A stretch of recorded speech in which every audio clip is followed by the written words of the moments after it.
कल्लू जी महाराज, साल में एक बार उनके स्नान का हम लोग रखते हैं। तो कल रात्रि को 8 बजे से 9 बजे तक हमारे यूट्यूब चैनल पर, फेसबुक पर आप लोग लाइव ठाकुर जी के 1 घंटे का 8 बजे से 9 बजे तक स्नान का दर्शन रात्रि को कर सकेंगे। मोबाइल पर आप लोग आराम से अपने यूट्यूब, फेसबुक पर ठाकुर जी के सुंदर स्नान का दर्शन, जो साल में एक बार का हम लोग करते हैं, उसका दर्शन आप कर सकते हैं। एक पात्र में जल और दूध ले लीजिए।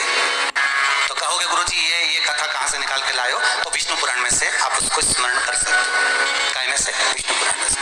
एक पात्र में देसी गाय का दूध, जल उसमें रखकर, और आपके यहाँ अगर लड्डू गोपाल हो, यदि आपके घर में ठाकुर जी हो, लड्डू गोपाल हो, विष्णु जी का कोई स्वरूप हो, श्री हरि का कोई स्वरूप हो, तो उस पर आप संध्या के समय पर तुरबा डालकर उस तुरबा से अगर लक्ष्मी जी के नामों का 108 बार उच्चारण कर कर, घी का दिया लगाकर, कैसर के चावल साथ में रखकर केवल उस जल का और दूध का मात्र छींटा देते हो, तो उसके घर में कभी लक्ष्मी की कमी नहीं आ सकती, संपदा बढ़ती चली जाती है। 108 बार लक्ष्मी के नाम का मात्र उच्चारण कर लेने पर भगवान विष्णु के चरणारविंद पर, भगवान विष्णु के चरणों पर केवल उस दुर्वा का, जल का, दूध का सिंचन कर देने से भी लक्ष्मी की वृद्धि होती है।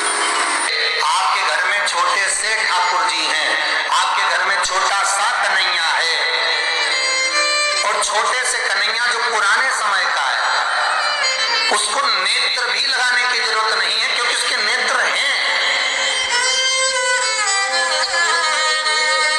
और मान लो तुमने इतना बड़ा कन्हैया ले लिया, तो अरे बोलो तो जम के जरा, और उसका कोई एक नेत्र कहीं गिर गया, एक नेत्र कहीं चले गया, तो फिर दूसरा नेत्र लगाना पड़ेगा कि नहीं लगाना पड़ेगा? और अगर एक नेत्र रखोगे तो अच्छा लगेंगे कि ठाकुर जी? नहीं। तो नेत्र होना, जितनी बड़ी मूर्ति होती है, जितना बड़ा स्वरूप होता है, जितना बड़ा शिवलिंग होता है, जितनी बड़ी मूर्ति की स्थापना होती है, उतनी उसमें सेवा की और भाव की जरूरत पड़ती है। भगवान विष्णु ने जाते हुए शिव बाबा को देखा। शंकर भगवान से, भगवान नारायण ने कहा आप कुछ कहेंगे नहीं? भगवान शंकर कहते हैं नारायण चिंता मत करो, ये बद्रिकाश्रम में जो आएगा चने की दाल चढ़ा कर जाएगा, चने की दाल को मंदिर के पीछे बैठकर ओम नमः शिवाय बोलकर जो नारायण को समर्पित करेगा, उसके मनवांचित फल को मैं 3 महीने में पूरा कर दूंगा, उसके मन की कामना को मैं 3 माह में पूर्ण कर दूंगा। आज भी नियम है, चने की दाल को लेकर जाते हैं, बद्रिकाश्रम के मंदिर के पीछे बैठकर चने की दाल को लेकर ओम नमः शिवाय का जाप करते हैं। 7 बार ओम नमः शिवाय बोलकर चने की दाल वापस घूमकर भगवान विष्णु को समर्पित करी जाती है, तो 3 महीने में मनोकामना पूरी हो जाती है। भगवान की मूर्ति जितनी छोटी होगी उतना सुख देती है, जितनी बड़ी हो जाएगी उतने लाड़ की जरूरत पड़ जाएगी, उतने लाड़ की जरूरत।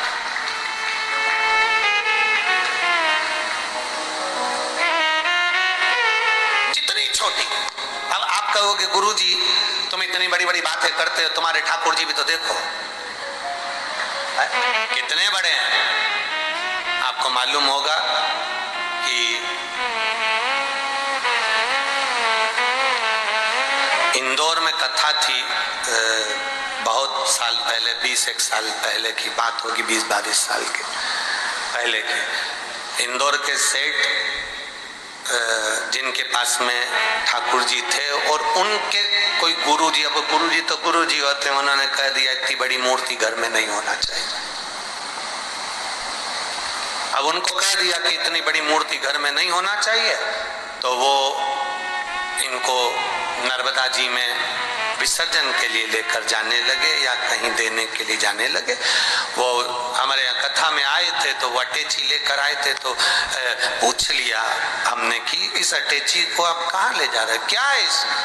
उन्होंने कहा इसमें लड्डू गोपाल है ठाकुर जी। हमने कहा कहाँ ले जा रहे हैं? हमारे गुरु जी ने कहा इतनी बड़ी मूर्ति घर में रहती है ना, तो तकलीफ होती, इसलिए हम इनको नदी में, नर्मदा जी में छोड़ने के लिए या आश्रम पर किसी के यहाँ देने के लिए जा रहे हैं। तो हमने कह दिया लाडला है, कहाँ इसको नर्मदा के जल में आप छोड़ोगे, हमको दे दो, हमारे साथ कथा में चलता रहे, आनंद से श्रवण करता रहे, भक्ति करता रहे। और क्या लाडला है वो, उसका नाम हमने कल्लू रखा,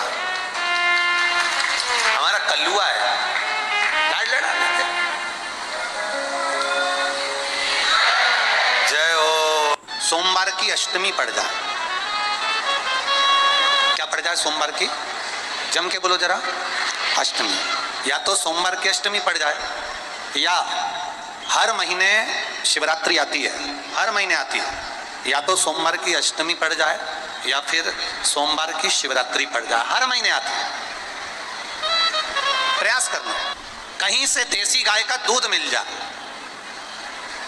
थोड़ा सा दूध देसी गाय का मिल जाए, थोड़ा सा देसी गाय का थोड़ा सा दूध अगर प्राप्त हो जाए, बेलपत्री के पत्ते से दूध कटोरी में लेकर, मात्र बेलपत्री के पत्ते से एक एक बूंद अगर दूध, आप एक बूंद अगर ज्यादा ना मिला हो, एक चम्मच भी अगर आपको दूध देसी गाय का मिल गया हो, और सोमवार की अष्टमी पड़ जाए या सोमवार की जम के बोलो शिवरात्रि पड़ जाए, उसमें केवल अगर देसी गाय का दूध मिल जाए, जर्सी गाय का नहीं हो, देसी गाय का अगर दूध मिल जाए, बेलपत्री के पत्ते से, तुम्हारे घर के अंदर अगर शिवलिंग है या मंदिर में शिवलिंग है या तुम्हारे नजदीक में कोई शिवलिंग है, उस पर बूंद बूंद एक एक बूंद अगर शिवलिंग पर दूध समर्पित कर रहे हो, श्री शिवाय नमस्तुभ्यम, नमः शिवाय, या षडाक्षर मंत्र ओम नमः शिवाय, या 33 अक्षर का मंत्र महामृत्युंजय मंत्र, इसका स्मरण कर कर शिव जी पर देसी गाय का दूध समर्पित कर कर इस बेलपत्री को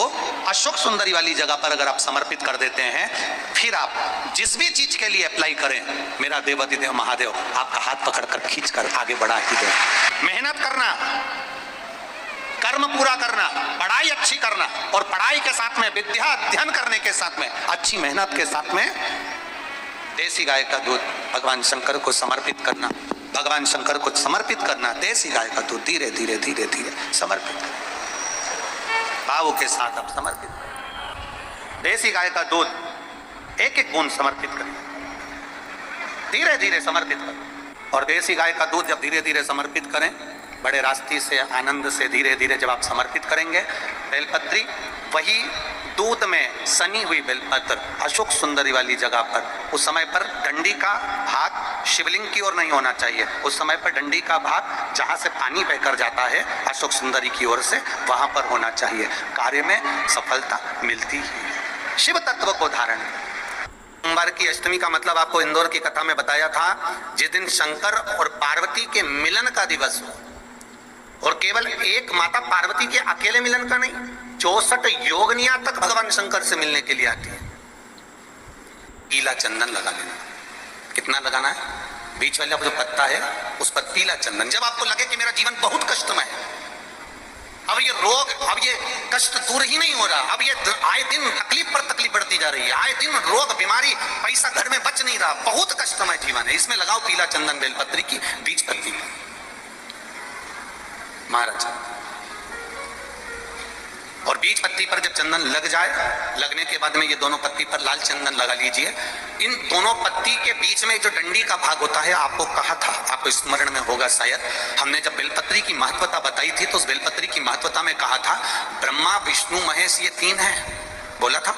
बीच में ये बड़ी पत्ती से लेकर जो 2 पत्तियां होती हैं, इनके बीच में जो जगह बचती है, इसमें मां पार्वती के 64 योगनिया, मां पार्वती अपनी पूर्ण सिद्धि के साथ में जितनी भी देवी के स्वरूप हैं, वो माता 64 योगनिया देवी के स्वरूप में यहाँ पर विराजमान होती हैं।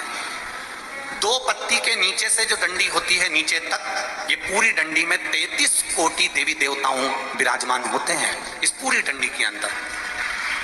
तो ये बीच वाली पत्ती है, ये जो बीच वाली पत्ती का जो भाग होता है, इस पत्ती के भाग में शहद का प्रयोग कर कर, यहाँ पीला चंदन, लाल चंदन, लाल चंदन, शहद का प्रयोग कर कर इसी तरह से पकड़कर ये बेलपत्री की जो डंडी है वो अशोक सुंदरी पर जब आप समर्पित करें, तो जहां से जल बहता है उस ओर पर इस पत्ती को चढ़ाकर केवल आपके हृदय की बात कहकर देवाधिदेव महादेव से कोई भी शिव जी का मंत्र, पंचाक्षर, नमः शिवाय, षडाक्षर, ओम नमः शिवाय, श्री शिवाय नमस्तुभ्यम, या महामृत्युंजय मंत्र, जो शिव का मंत्र हो आपके पास में, उसको बोलते हुए देवाधिदेव महादेव को धीरे धीरे जल की धार चढ़ाना प्रारंभ करो।